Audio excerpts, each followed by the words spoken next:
Hola, mi nombre es Abigail María J. Yan, estudiante de abogacía de la Universidad Kennedy, haciendo entrega de la actividad número 3 de obligaciones civiles y comerciales. Lo que nos toca debatir hoy es el tema del pago por consignación.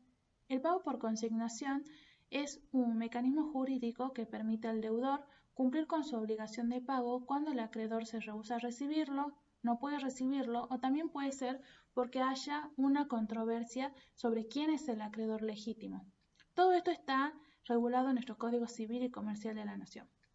Ahora bien, la definición de pago por consignación es que consiste que el deudor deposita la cosa debidas en manos de un tercero autorizado.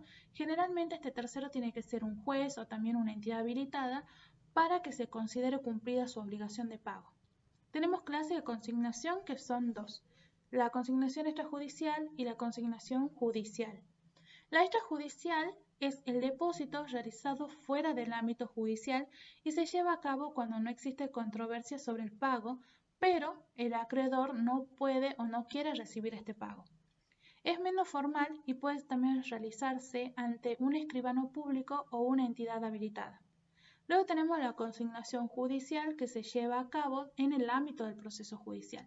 Es necesario cuando existe una disputa entre el deudor y el acreedor o cuando el acreedor se rehúsa injustificadamente a recibir el pago. Este tipo de pago de consignación se realiza mediante una acción judicial donde el deudor solicita al juez que autorice el depósito.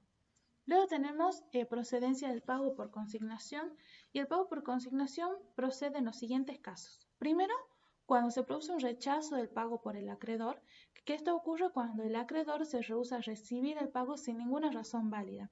Luego tenemos la segunda procedencia, que vendrá a ser la ausencia o incapacidad del acreedor. Cuando el acreedor está ausente, no puede ser localizado o está incapacitado para recibir el pago, se produce la ausencia o incapacidad del acreedor. Luego tenemos la incertidumbre sobre la persona del acreedor. ¿Y esto qué quiere decir? Cuando hay dudas sobre quién es el acreedor legítimo, por ejemplo en caso de disputas de herencia o también de cesión de derechos. Luego tenemos el pago condicionado, que esto se produce cuando el acreedor impone condiciones que no fueron pactadas previamente en el contrato o en la obligación establecida. Y por último, tenemos los intereses que son acumulados. Para detener el acumulamiento de los intereses moratorios, el deudor puede consignar la suma debida. Luego pasamos a un tema bastante importante sobre el pago por consignación, que son los procedimientos, que básicamente son 4. Primero se produce lo que es una notificación, que el deudor debe notificar al acreedor sobre su intención de consignar el pago.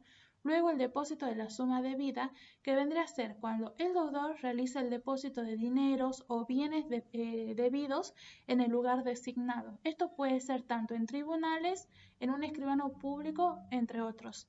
Luego tenemos la solicitud de consignación. En caso de consignación judicial, se debe presentar una demanda ante el juez competente. Y por último vendrá a ser la resolución judicial, que el juez aquí lo que hace es evaluar si las condiciones para la consignación son válidas y emite una resolución al respecto. Por último tenemos los efectos que produce el pago por consignación. Si el pago por consignación es aceptado por el juez, en el caso de consignación judicial, se considera que la obligación ha sido cumplida y el deudor queda liberado de su obligación. Si el acreedor se niega a aceptar la consignación, el juez puede ordenar la ejecución de la obligación de manera forzada. O sea que en resumen podemos decir que el pago por consignación en nuestro derecho es un mecanismo que protege al deudor y le permite cumplir su obligación cuando enfrenta ciertas dificultades con el acreedor, garantizando así el cumplimiento de las obligaciones contractuales de una manera justa y también equitativa.